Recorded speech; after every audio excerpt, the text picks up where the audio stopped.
Good morning अगर आप सुबह में ये लेक्चर देख रहे हैं, एंड गुड इवनिंग अगर शाम को देख रहे हो। कल हमने करंट इलेक्ट्रिसिटी शुरू किया था और उसमें हम relation between drift velocity, current and deduction of Ohm's law वो सब कर चुके हैं। ठीक है, आज अच्छा कल है ना, हमने एक वेरिएशन ऑफ रेजिस्टिविटी या resistance with respect to time temperature, वो एक फॉर्मूला किया था। माफी चाहता हूँ, फॉर्मूला थोड़ा सा गलत था। Rho T is the resistivity at any temperature is equal to rho naught 1 plus alpha T minus T naught, ये था। और आपको ये याद रखना है, यहाँ पे जो रो नोट है ना, ये क्या है, या एक तो टेम्परेचर जो है यहाँ पे वो केल्विन में है, ये बात याद रखनी है। और रो नोट बेसिकली क्या है, रेजिस्टिविटी एट रूम टेम्परेचर है, रेजिस्टिविटी एट रूम टेम्परेचर।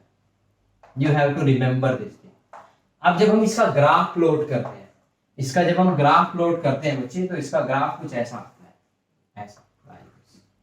ठीक है, यहाँ पे टेम्परेचर है और यहाँ पे रेजिस्टिविटी है, रेजिस्टिविटी।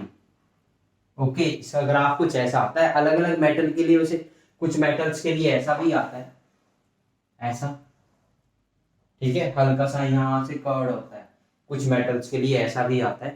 तो you have to remember this. ठीक है, और ये सारा किसके लिए, कंडक्टर्स के लिए। कंडक्टर्स के लिए हम इस रूल को फॉलो करते हैं। अब हम आगे चलेंगे, आगे बढ़ेंगे और फर्दर डिस्कस करेंगे। ठीक है, और डिस्कशन क्या है वो देखते हैं। आज हम पढ़ने जा रहे हैं Kirchhoff's rule. Kirchhoff's rule,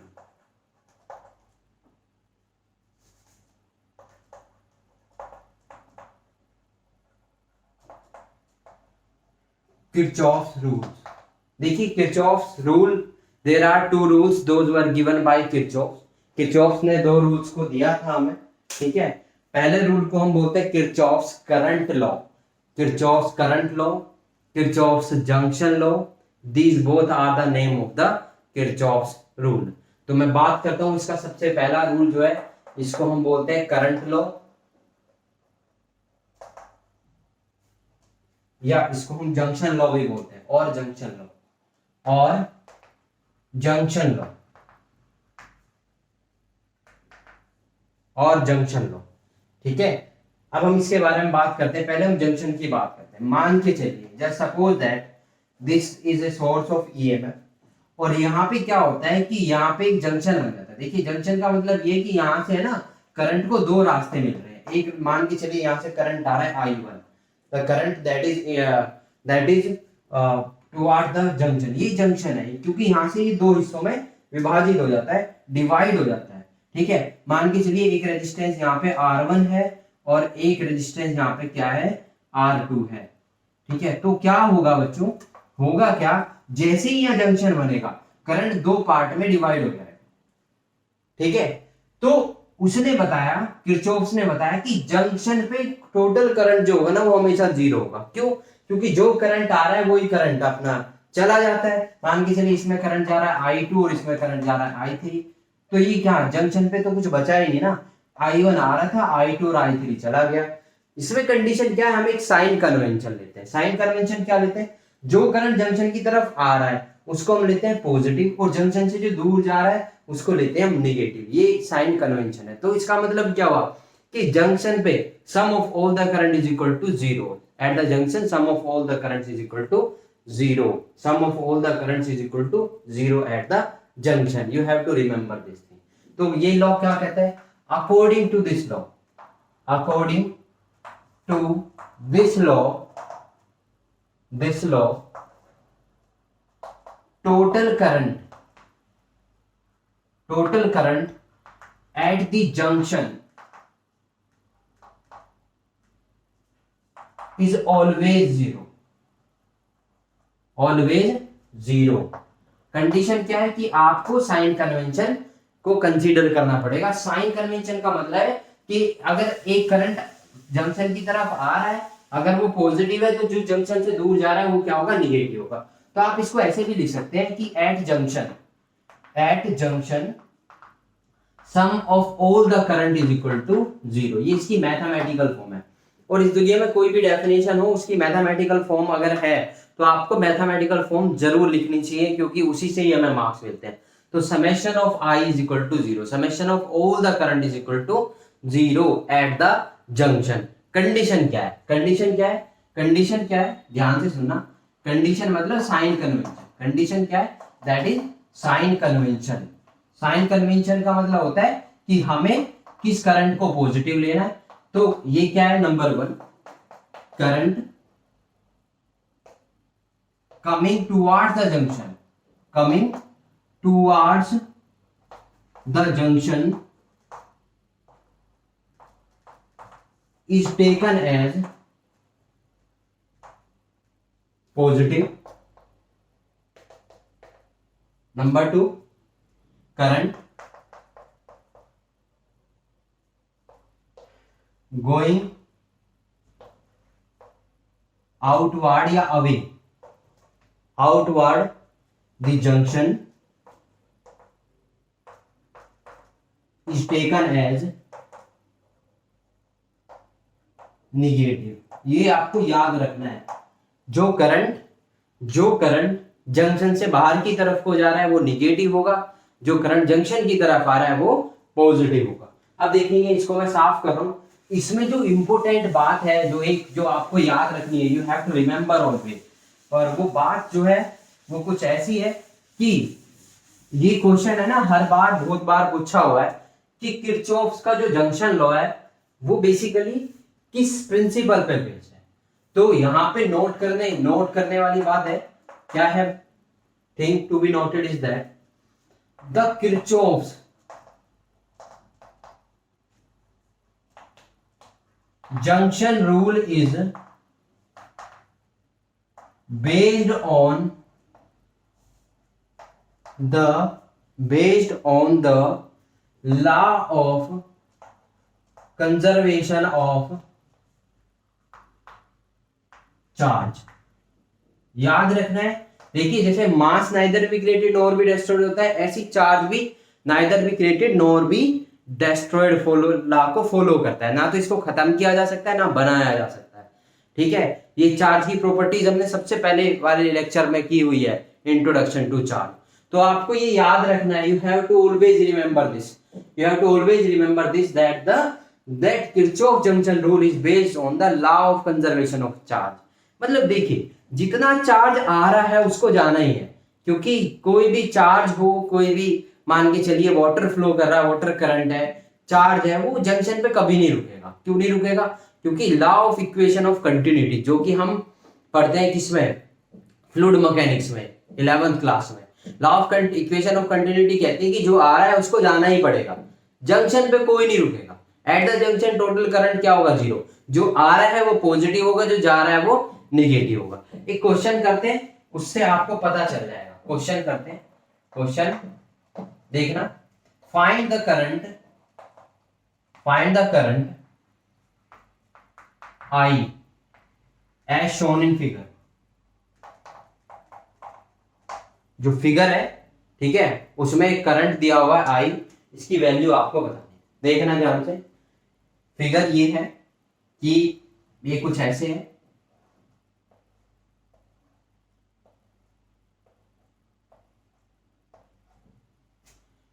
okay. ये 2 एम्पियर करंट है, ये 4 एम्पियर करंट है, ये आई करंट है, और ये 3 एम्पियर। अब आपको आई की वैल्यू बतानी है। You have to tell the value of I. आपको आई की वैल्यू बतानी है। कैसे बताएंगे हम आई की वैल्यू? इसका सॉल्यूशन सिंपल है। क्या? At the junction total sum of all the current is equal to 0। At the junction sum of all the current is equal to 0। तो इसका मतलब ये हुआ, ये जो करंट आ रहा है ये पॉजिटिव होगा, ये करंट पॉजिटिव होगा। क्यों? क्योंकि अभी बताया जंक्शन की तरफ जो आ रहा है वो पॉजिटिव, और जंक्शन से जो दूर जा रहा है वो नेगेटिव। तो यहाँ पे क्या करेंगे? अप्लाई करेंगे किरचॉफ जंक्शन रूल। तो applying the Kirchhoff junction rule over here, चलो करते हैं अप्लाई। इस करंट को पॉजिटिव, तो 2 + 4, और ये दूर जा रहा है -3 minus I is equal to 0, -3 minus I is equal to 0। अब देखना ध्यान से यहाँ पे, ठीक है। अब 2 + 3 -3, अब इसको करते हैं तो 4 2 3 6, 6 - 3, तो ये कितना हो गया 3 minus I is equal to 0, और आई इज इक्वल टू कितना आ गया 3 ampere, 3 ampere, 3 ampere, okay 3 ampere, 3 ampere current आ गया यहाँ पे। अगर आपको डायरेक्शन ना दी हो, ध्यान से सुनना, अगर आपको डायरेक्शन ना दी हो, खाली ऐसे दे दिया हो, तो अब तब आपको इसको पॉजिटिव लेना है, और ये अपने आप ही -3 आ जाएगा, और माइनस का मतलब होगा current is going away from the junction, ठीक है। अगर आपको ऐसे सिंबल ना दिया हो तो आपको हमेशा पॉजिटिव लेना है, वो अपने आप आ जाएगा, ठीक है। पॉजिटिव आ रहा है तो मतलब it is toward the junction, negative आ रहा है तो it is away the junction. Otherwise ये आपको साइन 99% देता है, वो हमेशा, it always give the this sign 99% हमेशा ही देता है। तो this is the Kirchhoff's junction rule, sorry हाँ junction rule, this is called the Kirchhoff's, it is very important, remember. आपको ये सबसे पहले ये बात याद रखनी है कि जो करंट आ रहा है जंक्शन पे कभी करंट नहीं रुकता है, point number 1 that is clear. Point number 2 जो बहुत इंपॉर्टेंट है, it is based on the law of conservation of charge, it is based on the law of conservation of charge, that charge neither be created nor be destroyed, ना charge को खत्म किया जा सकता है ना चार्ज को बनाया जा सकता है।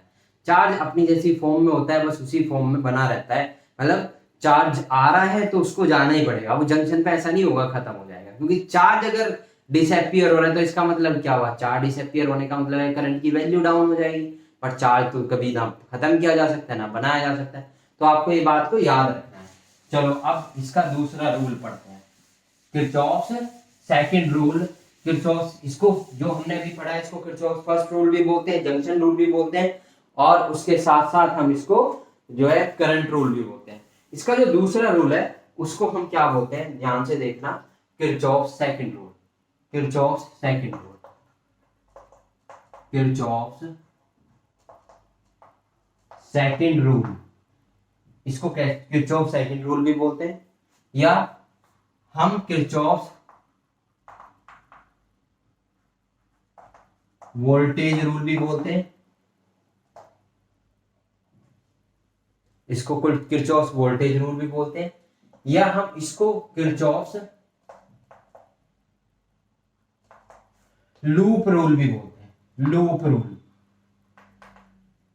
किरचॉफ लूप रूल भी इसको बुलाया जाता है।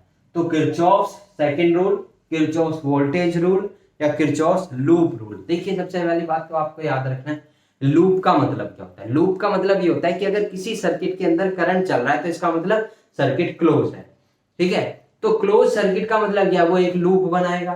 तो ये रूल कहता है कि टोटल वोल्टेज जो होगी लूप के अंदर वो हमेशा 0 होगी, बशर्ते कि आपको साइन अलग अलग लेना है, साइन का ध्यान रखना है, किस वोल्टेज को आप पॉजिटिव लेंगे और किस वोल्टेज को आप नेगेटिव लेंगे।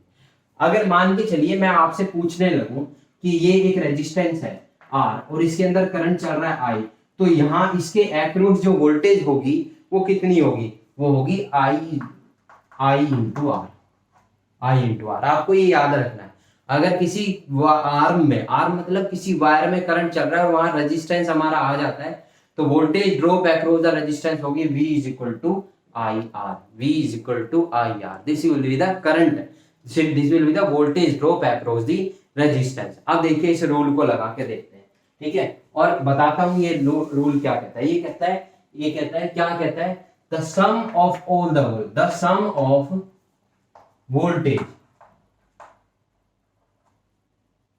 the sum of voltage in a closed circuit, closed loop या circuit is always zero, ठीक है। मतलब ये हो गया, ये कहता है कि summation V is equal to 0 in the loop के अंदर जो टोटल वोल्टेज होगी वो हमेशा क्या होगी बच्चों, 0 होगी, 0, ठीक है। अब देखिए ये किस प्रिंसिपल पे बेस्ड है, पहले हम आपको समझाता हूँ ये क्या कहता है, ध्यान से सुनना। ये कह रहा है कि मान के चलिए जस्ट सपोज दैट ये एक बैटरी है और इस बैटरी का ईएमएफ है एप्सिलॉन। इस बैटरी का ईएमएफ कितना है, epsilon. This is the EMF of the battery. ध्यान से सुनना। अब होता क्या है कि मान के चलिए ये एक सर्किट है और ये ऐसे, अब ये क्लोज लूप बन गया, मैंने यहाँ पे की वगैरह को नहीं लगाया। मान के चलिए इसके अंदर करंट चल रहा है आई और ये जो है रेजिस्टेंस है आर। तो ये क्या कहता है, ये कहता है कि अगर आप ध्यान से सुनेंगे, देखिए ये कहता है कि इस वोल्टेज, ये भी तो ईएमएफ क्या है, EMF is what, A voltage. इस वोल्टेज को अगर पॉजिटिव लेंगे, एक वोल्टेज को आपको पॉजिटिव लेना होगा और एक वोल्टेज को निगेटिव लेना होगा। देखिए ये वोल्टेज सारी यहीं तो खर्च हो रही है, ये वोल्टेज सारी की सारी यहीं तो खर्च हो रही है, तो रेजिस्टेंस पे ही वोल्टेज खर्च होती है। तो यहाँ जो वोल्टेज खर्च हो रही है वो कितनी हो रही है, V is equal to I R, V is equal to I R, ये वोल्टेज यहाँ पे खर्च हो रही है। तो ये जो वोल्टेज है एप्सिलॉन, ठीक है, ये यहाँ खर्च हो रही है। तो इसका मतलब क्या हुआ कि अगर इसको मैं पॉजिटिव ले लूं और इसको निगेटिव ले लूं और दोनों को जोड़ दूं तो लूप में जो टोटल वोल्टेज होगी वो क्या आएगी, जीरो आएगी। अब इसमें साइन कन्वेंशन कैसे लेते हैं, ध्यान से देखना। साइन कन्वेंशन कैसे लेते हैं, देखना कि मान के चलिए आप पॉजिटिव टर्मिनल से निगेटिव टर्मिनल की तरफ जा रहे हैं, जब आप ऐसे मूव कर रहे हैं ऐसे, तो बैटरी की जो ईएमएफ है वो कैसे कंसीडर की जाती है कि जब आप पॉजिटिव टर्मिनल से निगेटिव टर्मिनल की तरफ जा रहे हैं तो आपको जो ईएमएफ है ये हमेशा निगेटिव लेना है। Remember this thing. अगर आप लूप के अंदर पॉजिटिव टर्मिनल से निगेटिव टर्मिनल की तरफ जा रहे हैं, ठीक है, तो आपको क्या याद रखना है कि इसका मतलब आपको EMF of the cell, EMF of the battery वो हमेशा क्या लेना है, निगेटिव लेना है, ऑलवेज हैव टू। अब जब आप ऐसे मूव कर रहे थे ऐसे, तो यहां बीच में क्या पड़ता है, रेजिस्टेंस पड़ता है, इस पे कुछ वोल्टेज कंजप्शन हो रही होगी, वो जो वोल्टेज कंजप्शन हो रही है V is equal to I R consumption हो रही होगी। अब ध्यान से सुनना, इसको कब पॉजिटिव लेते हैं और कब इसको निगेटिव लेते हैं, ये आपको याद रखना। मान के चलिए ये वोल्टेज ऐसे जा रही थी ऐसे और आप ऐसे आते हैं, ठीक है। अब आप भी ऐसे ही चल रहे हैं और करंट भी ऐसे ही चल रहा है और यहाँ पे कोई रेजिस्टेंस आ गया, तो आपके चलने की डायरेक्शन, आपके चलने का मतलब हम ना पहले एक सर्किट बनाते हैं और हम लूप लेते हैं कि भाई मेरा करंट ऐसे मूव कर रहा है, तो अगर आप भी ऐसे ही मूव कर रहे हैं और करंट भी ऐसे ही मूव कर रहा है तो ये जो वोल्टेज होगी इसको हमेशा पॉजिटिव लेंगे।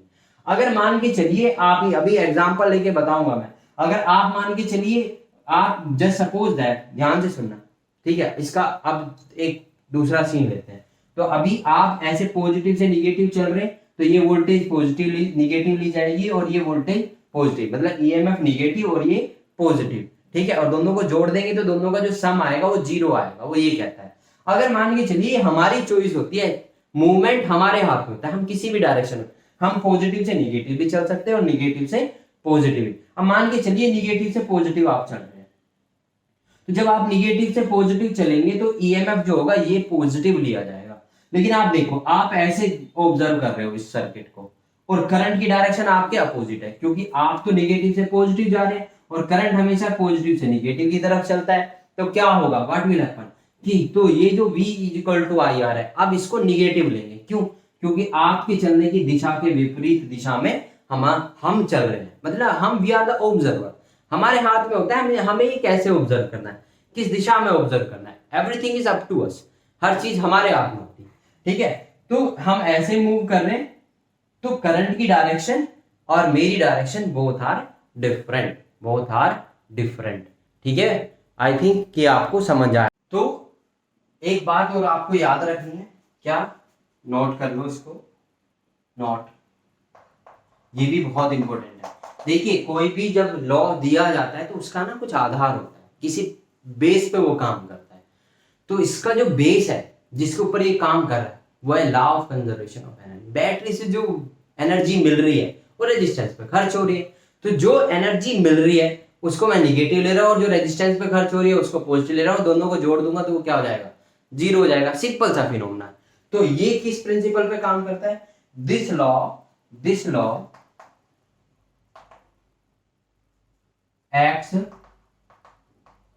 on the law of conservation of energy, ये law of conservation of energy पे काम करता है। ये आपको याद रखना है, ये क्वेश्चन बहुत बार बहुत सारे competitive exam, in fact in CBSE भी ये पूछा हुआ है। ठीक है, अब एक क्वेश्चन करते हैं, ठीक है, और आपको चीजें क्लियर हो जाएंगी, क्रिस्टल क्लियर, साइन कन्वेंशन, ठीक है, वो क्लियर हो जाएगा।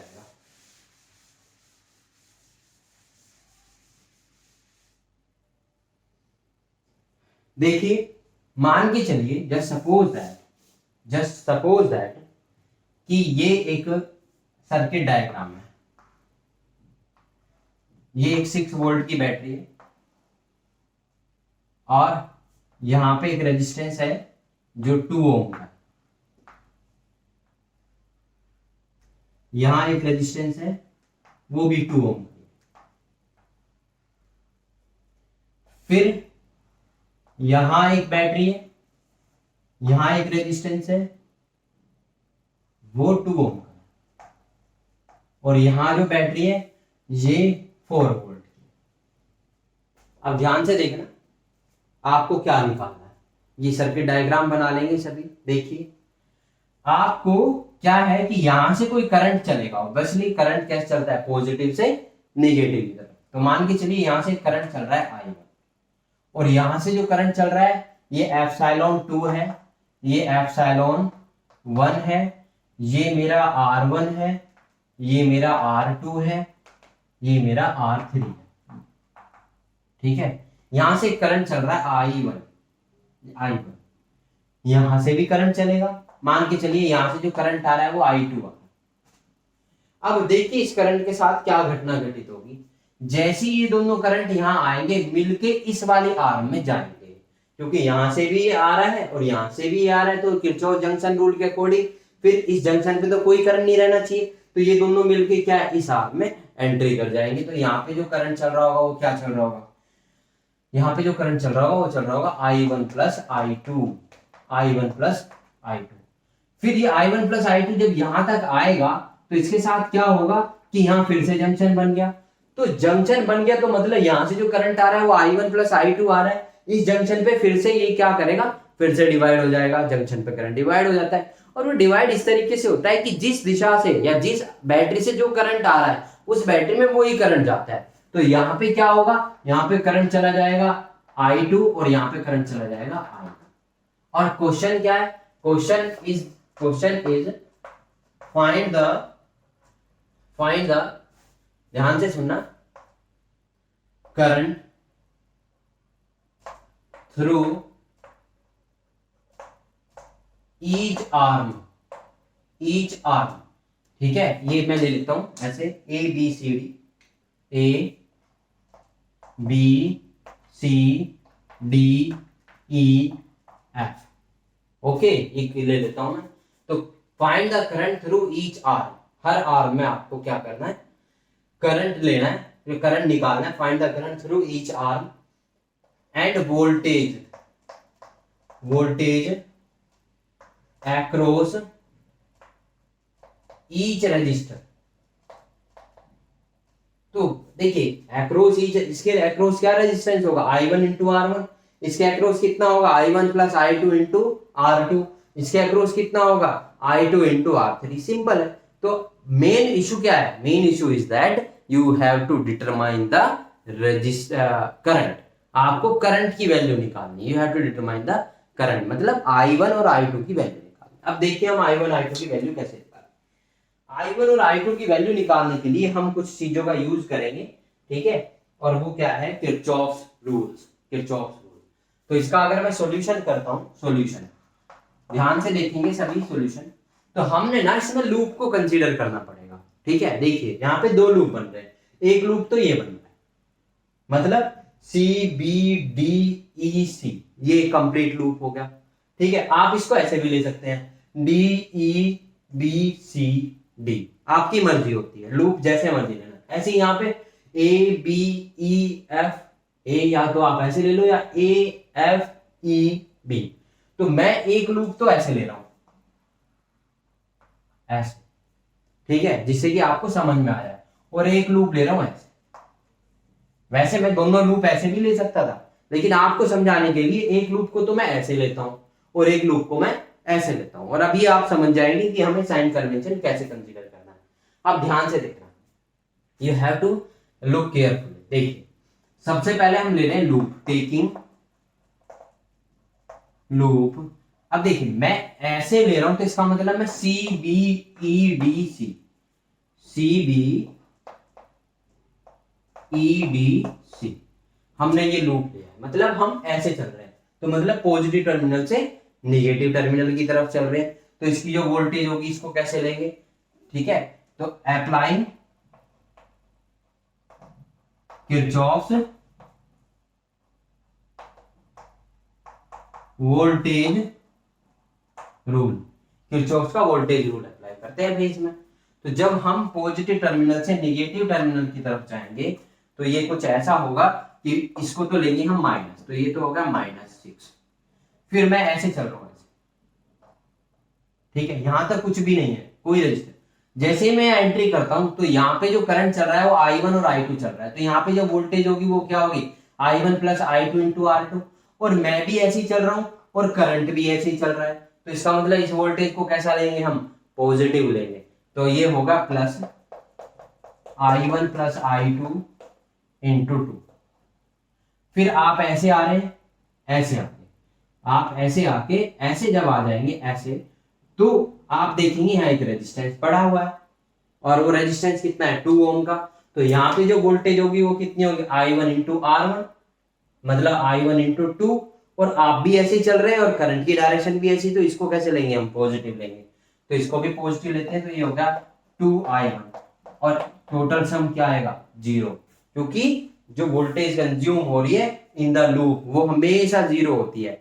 क्यों, क्योंकि यहां से वोल्टेज जा रही है और ये कंज्यूम हो रही है, तो जो वोल्टेज खर्च हो रही है मतलब वो डिक्रीज हो रही है, तो उसको निगेटिव लेंगे, और जो वोल्टेज हमारी वहां वो यूटिलाइज हो रही है तो मतलब इसको हम पॉजिटिव लेंगे। बस सिंपल सा कॉन्सेप्ट ऐसे भी देख सकते हो, ठीक है। अब देखिए इसको थोड़ा सा सिंप्लीफाई कर लेते हैं, इसको मैं उस तरह पहुंचा देता हूं, और ये होगा मेरा I1 plus I2 into 2 plus 2I1 is equal to 6, ठीक है। और इस 2 से ये इस तरफ 3 आ जाएगा, और I1 और I2 इसकी इक्वेशन की वैल्यू आएगी 2I1 plus I2 is equal to 3। This is the equation number 1, equation number 1 आ जाएगी, ठीक है। इक्वेशन नंबर 1 2I1, देखिए ये इस तरफ कॉमन आके 3 कर देगा इसको, I1 plus I1 2I1 plus I2 is equal to 3। This is the simple thing. अब देखते हैं, आगे चलते हैं, इसको साफ कर रहा हूं मैं, ठीक है।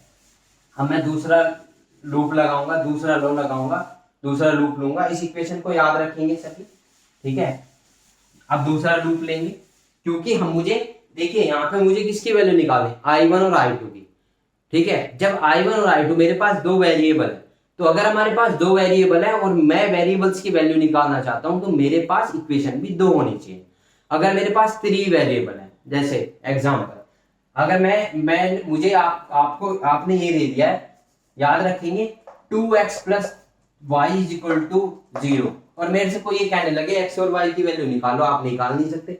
लेकिन अगर आपको किसी ने दे दिया कि x plus 2y is equal to 0, अब आपके पास दो वेरिएबल है x और y, और तो दो ही इक्वेशन है, तो वैसी बात है आप 2 मिनट में निकाल लेंगे x और y की वैल्यू।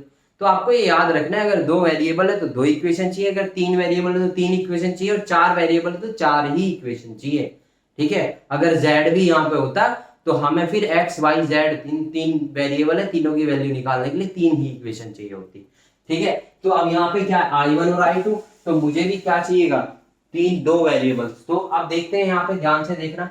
अब देखो मैं ऐसे चल रहा हूं, तो यहाँ पे मैं लिख रहा हूं टेकिंग लूप, टेकिंग लूप। अब लूप मैं ऐसे ले रहा हूं, ऐसे लेता हूं, ठीक है। नहीं, मुझे ऐसे नहीं लेना, मैं क्या करता हूं, लूप ऐसे लेता हूं, ऐसे। तो AFE, देखिए आप ऐसे भी ले सकते थे, लेकिन आपको समझाने के लिए मैं ऐसे ले रहा हूं, देखना आप ध्यान से। अब मैं लूप ऐसे ले रहा हूं, ऐसे लेने का मतलब ये हुआ कि आप AFEB,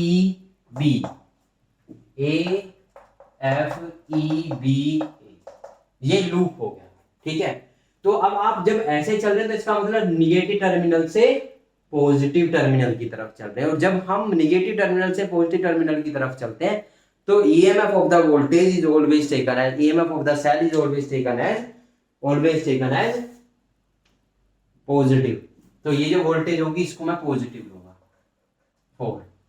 फिर देखना ध्यान से, अब मैं ऐसे चल रहा हूं ऐसे, और यहां से जो करंट आ रहा है वो I2 आ रहा है, तो मतलब मेरा मोशन और करंट का मोशन अपोजिट है।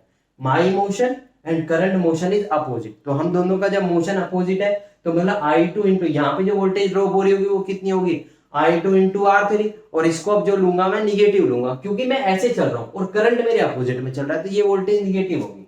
तो अब देखो भाई 4 माइनस 2I2, फिर मैं ऐसे चल के यहां आ रहा हूं और फिर मैं ऐसे जा रहा हूं, ध्यान से देखना, मैं ऐसे आ रहा हूं ना, हाँ मैं ऐसे आ रहा हूं, फिर मैं जैसे यहां आता हूं, यहाँ निगेटिव से चल रहा हूं मैं पॉजिटिव की तरफ को, तो जैसे मैं यहां से आया तो I2 इंटू R2 निगेटिव होगी, फिर मैं ऐसे आया तो मेरी डायरेक्शन ऐसे और करंट की डायरेक्शन ऐसे, तो ये भी निगेटिव आएगा, तो -2I1 plus I2 is equal to 0, 2I1 plus I2 is equal to 0। अब आपको इसको उस तरफ पहुंचा देना है, ठीक है, और यहाँ पे हमारे फिर से इक्वेशन आ जाएगी, और इक्वेशन आएगी हमारी जो आएगी वो आएगी I1 plus 2I2 is equal to 2, ये इक्वेशन नंबर 2 आ जाएगी। अब आपकी एक इक्वेशन थी 2I1 plus I2 is equal to 3, ये इक्वेशन नंबर 1 थी और ये इक्वेशन नंबर 2 है। आपको सिंपली इसको सोल्व करना है, और सोल्व करके आपको I1 और I2 की वैल्यू जो है वो क्या करनी है, बस सिंपली इसको, और जो भी इसको सोल्व करेगा वो मेरे पास एक स्क्रीनशॉट, मेरा पर्सनल नंबर है इसमें, ठीक है, मैं अपलोड कर दूंगा, वैसे है और मैं अटैच भी कर दूंगा, तो it's responsibility of all of you कि आपको I1 और I2 की वैल्यू निकालनी है, ठीक है। और हर आर्म में मतलब करंट, तो इस वाली आर्म में कितना आ जाएगा I1 प्लस I2, इस वाली आर्म में कितना करंट है I1, और इसमें कितना I2, और यहाँ पे जो वोल्टेज है वो कितनी होगी I2 इंटू R3, यहाँ पे जो वोल्टेज होगी वो होगी I1 plus I2 into R2, यहाँ पे जो वोल्टेज होगी वो होगी I1 इंटू R1। तो ऐसे आप हर आर्म में वोल्टेज भी निकाल सकते हैं, हर आर्म में आप करंट भी निकाल सकते हैं। सो थैंक यू, और please like and subscribe the channel और like the video, so as ज़्यादा से ज़्यादा लोगों को इसका बेनिफिट मिल पाए। मेरा एफर्ट यही है कि मैं बेस्ट से बेस्ट प्रोवाइड करा पाऊँ। विद रेस्पेक्ट टू टाइम मैं डिजिटल बोर्ड की व्यवस्था करूँगा जल्दी, और हम डिजिटल बोर्ड से भी पढ़ेंगे, ठीक है। मेरे से जो बन पाएगा मैं बेस्ट करूँगा। अगर आपको किसी भी टॉपिक का स्पेशल लेक्चर चाहिए जो आपको आज तक समझ ना आया हो, चाहे वो इंटीग्रेशन हो चाहे डिफरेंशिएशन हो, ठीक है, जिसका यूज फिजिक्स में होता है, ठीक है, उसका अगर आपको चाहिए हो कोई भी कंटेंट, या कोई भी कंटेंट आपको 11th क्लास से संबंधित चाहिए कि सर एक रैंडमली शॉर्ट वीडियो बना दो या कुछ भी XYZ, तो वो मैं तैयार कर लूँगा। आप you please drop the message in the comment box, I will prepare for that. Thank you everyone. Have a nice day. Keep smiling. Carry a smile always on your face. That is very important for our success. और tension नहीं लेते हैं। देखिए, हमेशा एक बात को याद रखना चाहिए कि हम ना दो तरीके से पढ़ते हैं। एक तरीका है कि मुझे पढ़ना है, एक है यार मुझे अभी पढ़ना भी है। Things are different. काम सेम है बट भाव, मनोभाव जो है ना वो अलग है। ठीक है, हम जिम्मेदारी के साथ ये बोल रहे हैं कि नहीं यार मुझे पढ़ना है, आई हैव टू स्टडी। वो जो कंटेंट होता है, वो जो माइंड के अंदर माइंड मेकअप होता है, वो कभी आपको थकने नहीं देगा। Point number 1। पॉइंट नंबर 2, आपका टारगेट जिंदगी में कोई भी हो, आपको ये हमेशा याद रखना है कि टारगेट्स है ना, टारगेट्स को ध्यान में नहीं रखा जाता, टारगेट के ऊपर काम किया जाता है। आप जितना ज्यादा काम करेंगे ना टारगेट के, उतना नजदीक पहुंचेंगे। तो टारगेट तो दुनिया सेट करती है। दुनिया इतनी बड़ी दुनिया है, कोई कोई टारगेट रखता है, कोई मेरे भी टारगेट्स है, ठीक है, बट मैं अपने अनुभव बता रहा हूं कि टारगेट रखना is not sufficient. To keep the target is not sufficient. Targets के लिए काम करना वो सबसे इंपॉर्टेंट होता है, और जो काम करता है वो ही आगे बढ़ता है। बाकी तो सारी दुनिया है, इतना बड़ा भारत है, 140 करोड़ हो गए हैं हम, है ना, और पूरी दुनिया लगभग 750 करोड़ है। तो सिंपल थिंग इज, बिल्कुल सिंपल है, जो काम करेगा टारगेट के लिए वही आगे बढ़ेगा। और हमारा काम है काम करना, है ना, ईमानदारी के साथ। हम अपना, हमारा जो मन और मस्तिष्क है, क्या वो ये बोल रहा है कि मैंने आज ईमानदारी से अपना काम किया? अगर किया है तो लीव रेस्ट ऑन गॉड, सब कुछ फिर परमात्मा पे छोड़ दो, जो वो करेगा ठीक करेगा। बट हमारी जो जिम्मेदारी है 11th क्लास 12th क्लास में, उसका निर्वहन हम पूरी ईमानदारी के साथ करें, ये हमारी प्राइमरी ड्यूटी है। ठीक है, उसमें किसी भी तरह की कोताही ना बरती जाए, हमें जो करना है वो करना है, that's the final thing. Okay, have a nice day, thank you very much.